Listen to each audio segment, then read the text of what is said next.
Maitai Indigenous Thangta and Cultural Institute Mitachina Ministry of Culture Government of India gi scheme Sangit Natak Academy gi makhada Numit 20Ni Chattharakpa workshop cum production on Thanghairol ngasi Loisinkhrre. Mitachi gi secretary Mutum Herojit Singhana Thadorakpa Chirol amada hai Thangta na inatni inata gi lining lon lai ningthau pan lingai gi matamdagi laibak ngakpa gi thabak sing Thangta na ngaktuna lakpani hairi. Maitai gi lining laishon ga su thadoknaba yadraba Thangta asibu chahi cha kaya lengdana laihannabagidamak layoikraba ipa ipu singna param kaidana takpirambana thanglon amasung taron sing hojikmaksu kaidana thamnabagidamak hotnaduna lakli amasung mahairoi singdasu tambiri hairi. Mitachi na Thangta amadi jagoi isai tambiba matamda paisa amata laudana lemna takpi tambiri loinana government school singda chatuna Thangta amasung sarit sara tambiba leptana pangthokli hainasu fongdorakli.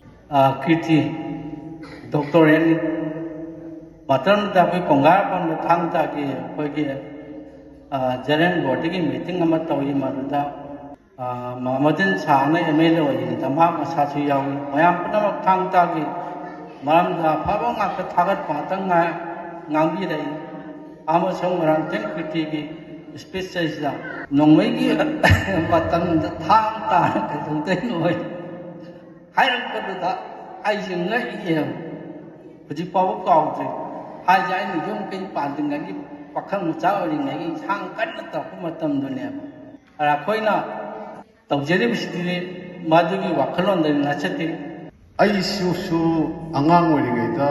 koi ki manton surah chandra sih ke pungba semaga thangki basic karati angang orang itu ibani tamin nadare. Kongbam ohum tangbi taruk tara trai toy kaina haimin nadana chongmin nadana yam toramme ada manton surachandra di makhatana thang taronda sinpam mamoina changjankhre aduga ai samati professionally thang ta martial art tawba ama oibadudi oijadre aina theater ronda changjanjakhre ngasigi workshop sigi loisalakpa tarandu khudong chaba laujaraga aina haijaningi si theater aina akoida tawjari se composite art amani composite art haibadi masida Thangta gi saru jagoi isai gi saru fine arts gi saru mayam ama yaw